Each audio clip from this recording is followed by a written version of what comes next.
welcome to episode 116 of Board Game Blitz, a proud member of the Dice Tower Network and a podcast about all things board games that you can listen to in less time than it takes to figure out why that door seemingly closed all by itself. Board Game Blitz is sponsored by Grey Fox Games. This week, we're talking about spooky games. First, we discuss a couple games we've played recently, like The Curious Elevator of Mr. Hincks and Blinks. Then, we talk about some of our favorite scary and spooky board games, along with what mechanisms can bring a bit of horror to your tabletop. And now, here are your hosts, Ambie and Crystal. Recently, I got a review copy of The Curious Elevator of Mr. Hincks, which is a escape room type game published by Bluefish Games and designed by Ace and Anna Ellett. The theme of this game is there's an inventor named Stephen P. Hincks, and he made a bunch of puzzles for you, and he's putting you on a weird elevator that takes you to different floors, and you have to solve a puzzle at each floor to continue. And then if you finish, you get to put your name on the Hall of Fame list, which is online. So the escape room style game, uses the internet, but the only internet it uses is this website that's like a web app, and you put in codes for the answers to the puzzles. And so it's mostly like physical puzzles, but then that web app has some clues to it, and you don't have to Google anything like with some other escape room type games. There's also no timer, so you just keep going until you finish. So it's more like a puzzle game, I guess. I played it by myself. I started playing with Toby, but he stopped partway through because a lot of the puzzles are word puzzles. So it had a similar feeling to exit games, but with word answers instead of numbers. So most of the puzzles were, whereas in exit games, like a lot of the puzzles are numeric things. Here it was like word puzzles. This looks like something that would be up my alley. Yeah. So it took about 2 hours total, I think. I really liked it. So in The Curious Elevator of Mr. Hincks, there's lots of puzzles, and each puzzle had multiple steps in it and multiple aha moments, which I like a lot. And the puzzles were all very different. They're not all just like they're not like crossword type puzzles. You don't have to know a lot of words. It's more about like the letters and stuff. And there were a lot of different puzzles that I'm not going to spoil.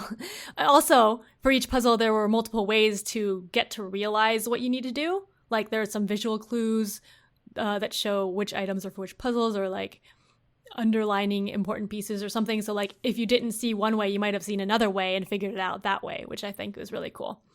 There were a lot of physical items that were pretty neat.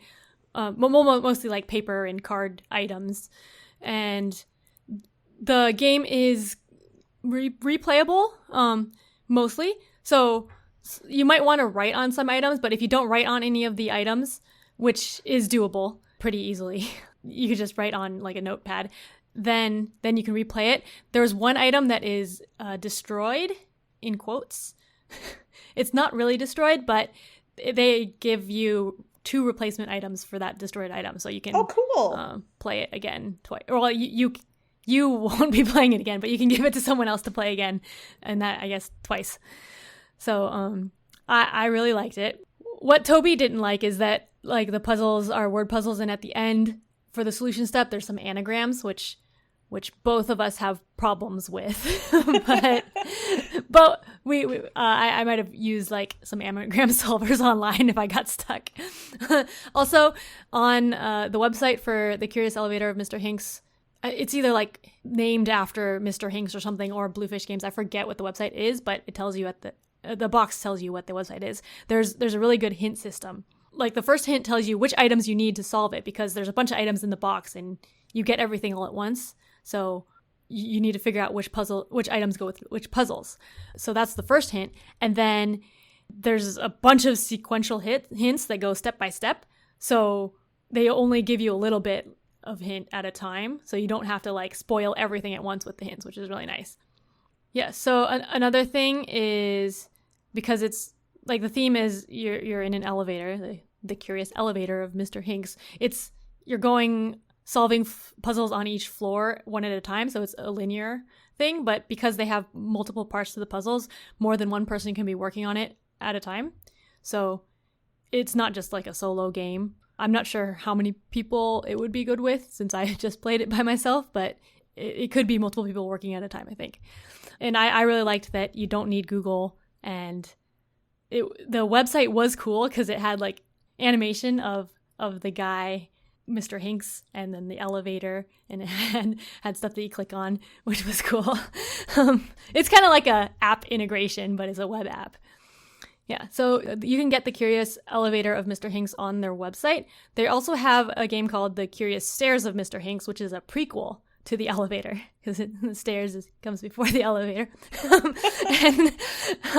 And they also have a monthly subscription newspaper puzzle called the Hincks Gazette.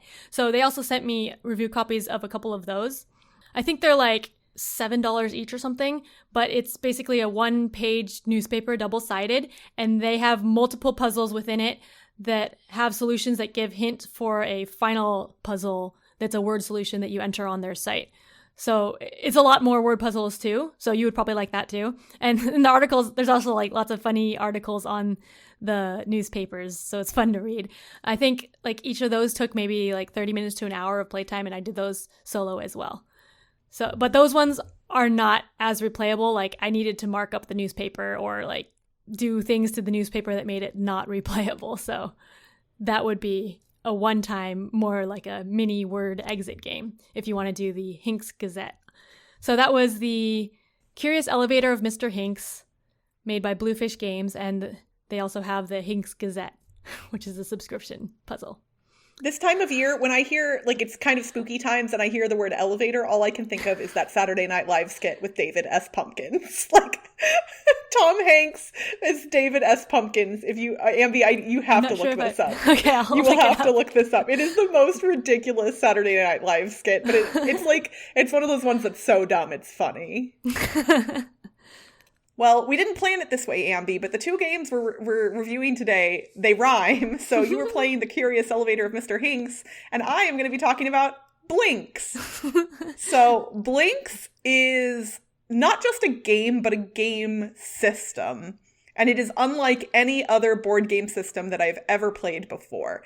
It is made up of a bunch of plastic electronic tiles that are about the thickness of like maybe a double stuffed Oreo, and they're hexagon in shape and they're white. And so they've got a little bit of heft to them, but they're reasonably small. And each tile has a game that is programmed into it. But what's neat about these tiles is you can connect them together. They're magnetic. You connect the tiles together, and one tile can teach the other tiles it is connected to the game that is stored in its computer, basically. So each tile has a game on it. So right now I have a total of 14 Blinks. So that means I have at least 14 games that are made up of all these little tiles. And when I say at least 14, that's because there's at least a couple of tiles where the specific things programmed into it can kind of be used to play multiple games. So like there's a widget one that has a D6, a spinner, and a coin flip mechanism, and they have games associated with those things, but that's all on a single tile. So the way Blinks work, you turn them on by pressing the top of the tile. The top is covered in kind of a rubbery silicone material, so it's flexible but still sturdy, and you can press it like a button. And you can press it for certain amounts of time or multiple times in a row to get it to do different things. So you can turn it on, you can set it into like programming mode, which will help teach the other tiles, or you can turn it off, or during the course of the games, you use different amounts of clicks, like 2 taps will do a thing, or a long, like holding the button for 3 seconds might do something. The games are a lot better than I thought they might be. And that's not like, I don't want that to come off like a bad thing, but I think when you see a product like this, you assume it might just be a gimmick, you know, like, oh, it's some really cool tech, but the games associated with it might just be so-so. And that's honestly not the case here. I was quite blown away with at least a few of them, and I haven't gotten to dig into all of them completely, but just to give you an idea, the games that you can play with this system liken to things like a puzzle. Like literally you're moving pieces around to match up matching sides. Shuffleboard, like a dexterity flicking game. Skull, the kind of deduction game, it's social deduction, I guess, where people have the coasters and you're trying to get people to bet on how many they can flip over, or in this case, tap without finding a bad one. There's a game that's like whack-a-mole. There's a game that's kind of like table tennis or Pong. There's an abstract strategy game for 2 players that is so good, and also I'm so horrible at it. There are just like, it's such a wide variety. Puzzle games, dexterity games, real-time games, speed games, bluffing games. Like, all of these things are contained in just this one little game system. And there's actually one that's not even a game at all. It's just called Zen Flow, and it just, like, displays cool colored lights on the tops of all of these pieces. And I really like it. I showed it to my friend Kathy, and she really liked it as well. So because these pieces are electronic and they light up in the course of doing all of these games, there are some requirements. Like, you have to be kind of in the right level of lighting. Like, the lighting can't be too bright.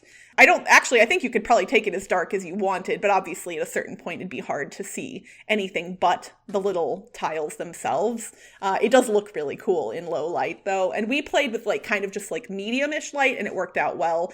The colors are fairly easy to distinguish from one another on the tiles themselves, and they have specifically programmed in features to make the games colorblind accessible. So even if a game utilizes like red and green, they have like one of the colors will like flash and the other will stay steady. So that way people can still differentiate even if they have color blindness issues. So they've been really thoughtful in how they've designed these. Honestly, it's really hard for me to convey how cool this game system is without showing it, which obviously we are an audio podcast. I cannot show you what I am talking about, but I did actually show it off in the most recent episode of Dice Tower Tonight. So if you want to see me showing off the Blinks system, you can search for Dice Tower Tonight on YouTube and take a look at the most recent episode where you will get to see me actually showing it off a little bit. So Blinks has run a couple of different Kickstarters in the past, and just this Tuesday, like 2 days ago from the date this episode releases, they have launched a new Kickstarter for some expansion games. The games that I have aren't even all of the games that they already make, and they're releasing some new ones as part of this Kickstarter. You can pick up like a pack of 6 Blinks, or you can kind of double up and go for like 12 or even more. They are not super cheap. I will state that. These are not like, it's definitely a luxury board game product, but if you are somebody who had seen these in the past, maybe when they were on Kickstarter before, and you kind of were like me and you were like, I mean, this looks really cool and I like gimmicks, but like, is it just a gimmick? No, it's not. These games are great. I'm honestly going to put both, like all 14 tiles into my quiver, and now I have a whole ton of different games. And also the table presence is super great because the tiles light up. So I think when you bring this out, people are going to be wowed by it. And so it's great games, and also it just looks cool. And I won't lie, I like being that person that pulls out the game that like people are like, oh my gosh, what is that? That's so neat. So I'm really, really enjoying the Blink system. I've gotten to play more of the games. I haven't played every single game that they have because I only have 14 of the tiles, but I am hoping to pick up some more in the near future because I really, really love them. So, and Blinks did send me this as a review copy, and so I want to thank them for that. And I'm so happy. Like, I honestly was scared that I wouldn't like it, and I love it so, so, so much. So yeah, if you're somebody who's got a little bit of extra money to burn here at the end of the year and you want a really cool and unique board game product, Blinks is something you should most definitely check out. That sounds really cool. Do you know how like the durability feels? Like, I know you haven't had it long enough to. Right. No, they feel very durable. Like when we were playing the shuffleboard game, like where you have to flick them, one of them like fell off the table and like did not seem at all affected by that. So the plastic is definitely not like thin or cheap. And I think that they recognize that. Like they wouldn't have created like dexterity games if. And the batteries are also replaceable in the things themselves. They do use cell batteries, which I know some people are not keen on, but I cannot remember what the battery life is, but it's a long time. Like these are not going to die soon after you get them. And even if you like forget to turn them off after 10 minutes of no activity, they turn off on their own to help preserve battery life. So they've really been very thoughtful about how they created these, and it shows like all the way across the product. That's cool. Yeah.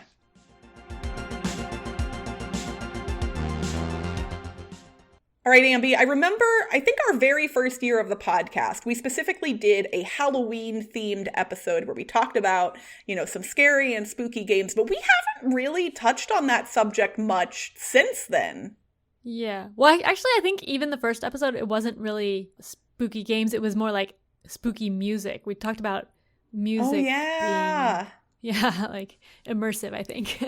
I honestly, that was 4 years ago now, Yeah. So I don't remember.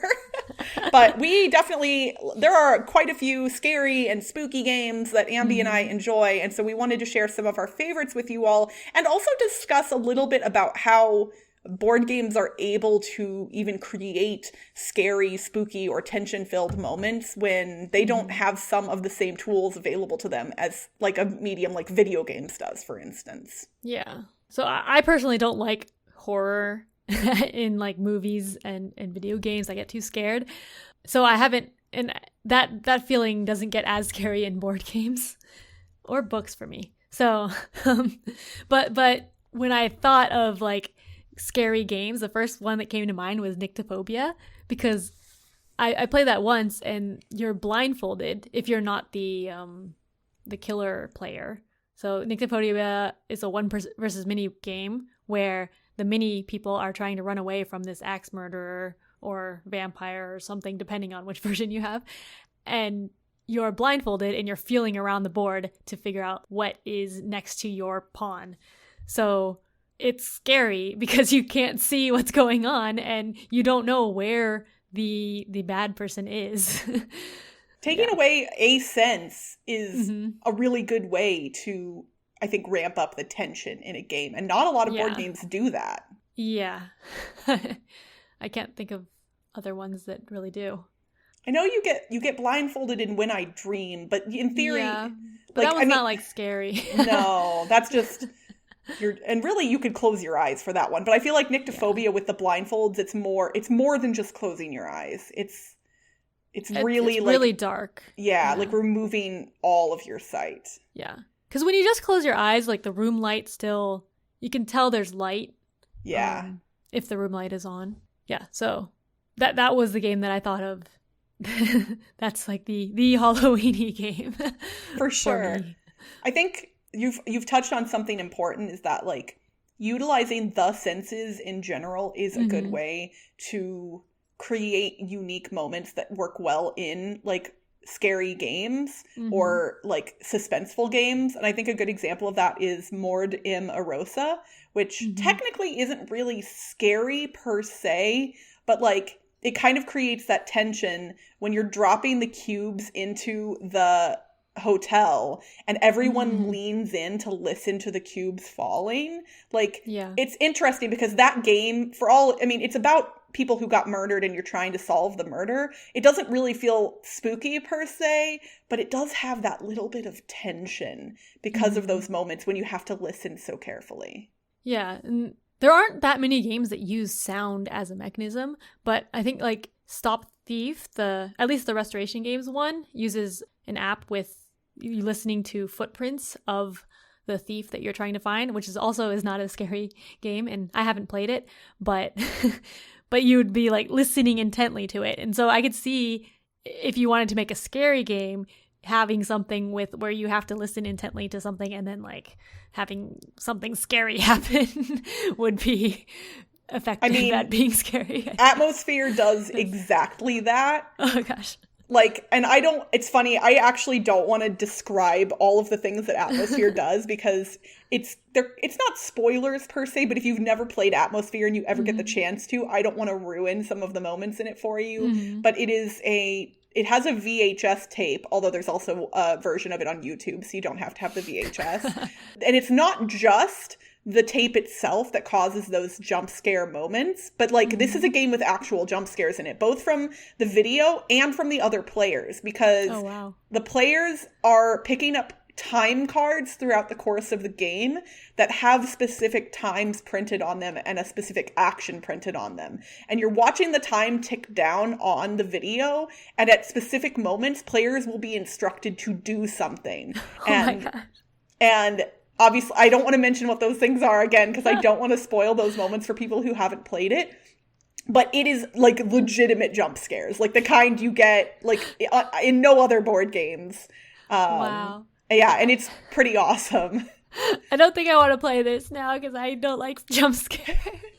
No, like I've seen a whole room full of people literally like butts out of their chairs, like Oh my because gosh. and it's neat because it's those really quick ones. Like it's not, it doesn't last or anything like that. Yeah, okay, that's good. Yeah. Another game that uses sound to its benefit in that regard is Escape the Curse of the Temple, which comes with a CD and has like thematic music playing in the background, and then during the game a thing goes off and everybody has to rush back to like the temple entrance, and the music is getting more and more like fast and scary, and so it's definitely like, oh my gosh, I know I'm gonna get like that moment of, oh my gosh, I'm gonna get trapped in here. Yeah, and then the door slams at the end, or like, yeah. That's funny. It's a good moment. But I did have a jump scare once in a game that it's not known for having jump scares, I guess, but I was playing Fury of Dracula. My one play of Fury of Dracula. The Dracula player was very good at immersing us in the game. So he was teaching us, and so he was being very Dracula-like, like role-playing kind of. And then my character found him, and then like, when he revealed that he was there where I found him, I was like, I don't remember how the mechanisms work, but like, I was like, okay, is he here or something? And then he just did this evil laugh, just very suddenly. He's like, ah! He's like, you found me. And I literally jumped out of my seat when that happened. Oh my gosh. So yeah, that was great. So I think we've definitely determined sound is a great way, Yes. but it's a difficult thing to incorporate into games, I think. Yeah. And then like role-playing games would help, because if people... That's true. Because with Fury of Dracula, it was only because the Dracula player was like role-playing it. Normally the game mechanisms don't have that. So, but with role-playing games, it would get more into the role-playing of it.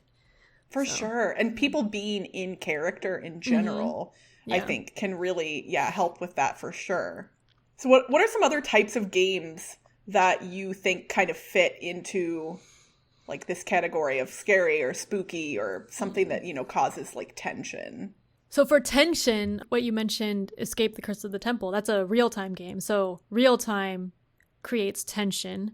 I don't know if there are that many that have scary themes though, but they're definitely very, very tension-filled.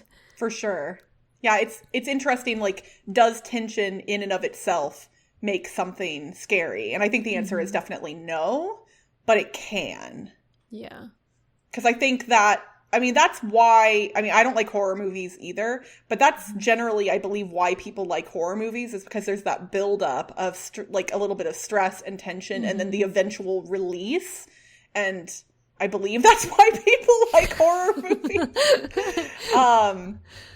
I'm not a huge fan, but I do enjoy small, like that feeling sometimes in some like ways. This is technically a little bit off topic, but Ambie, you and I have both been playing the video game Among Us recently. Yeah. Which board gamers have kind of, like the whole internet, it seems like, picked this game up and just run with it. And it's a social deduction game where you're on a spaceship and up to 10 people are on the ship, and a certain number of them are imposters trying to kill off the rest.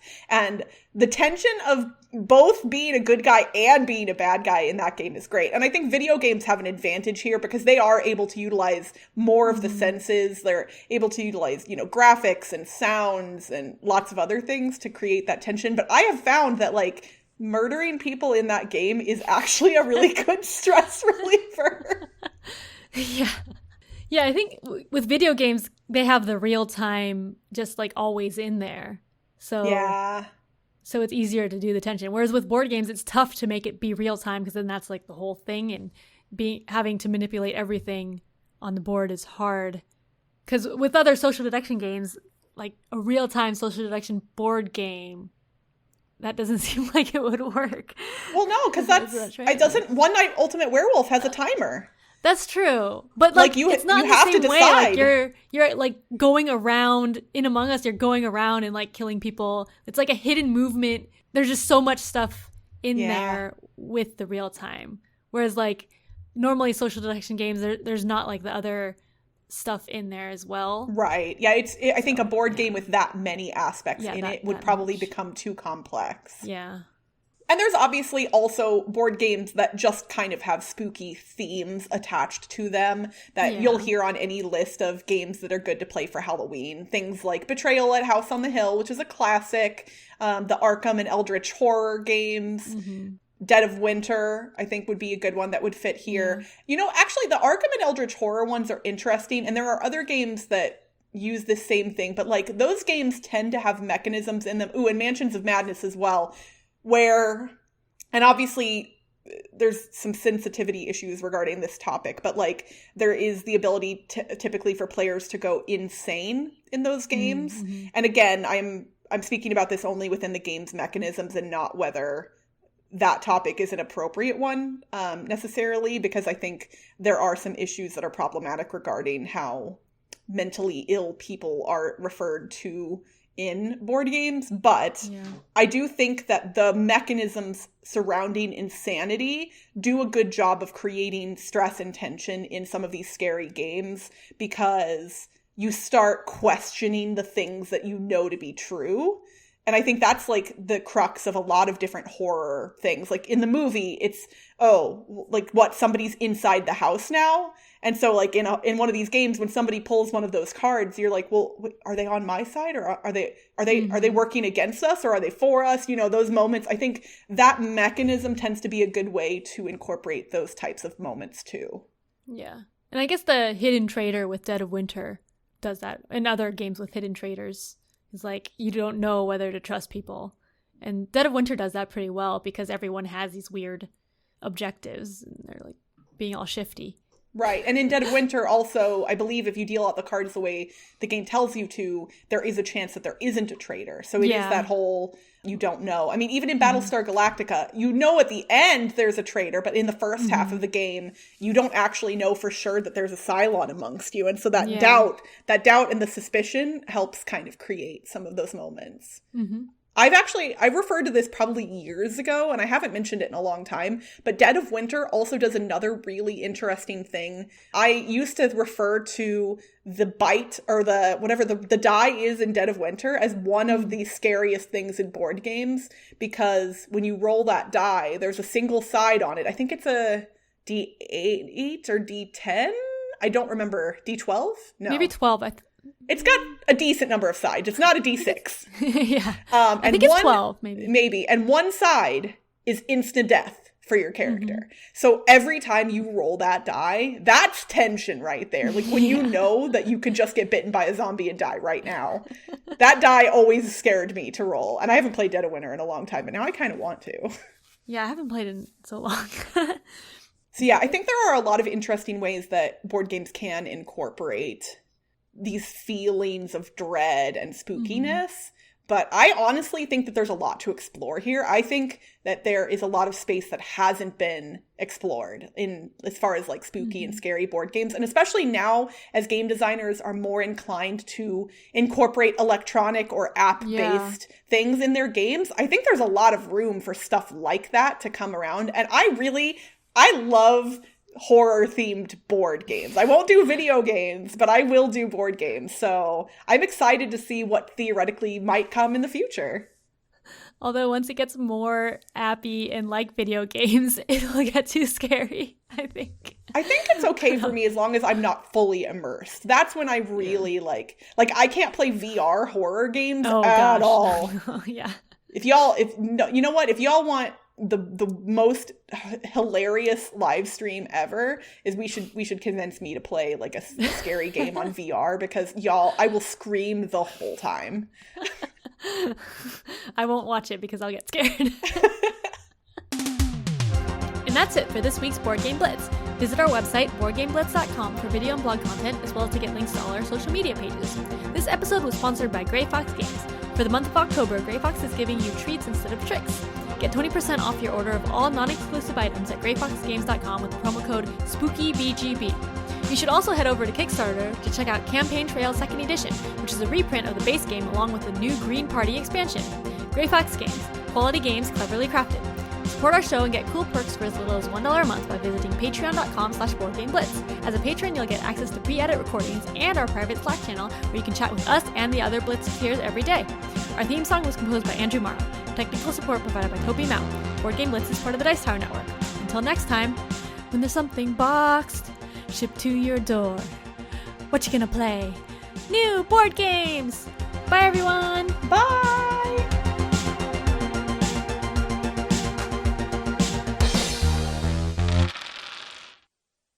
First, we discuss a couple games we've played recently, like The Curious Elevator of First, we discuss... Dang it.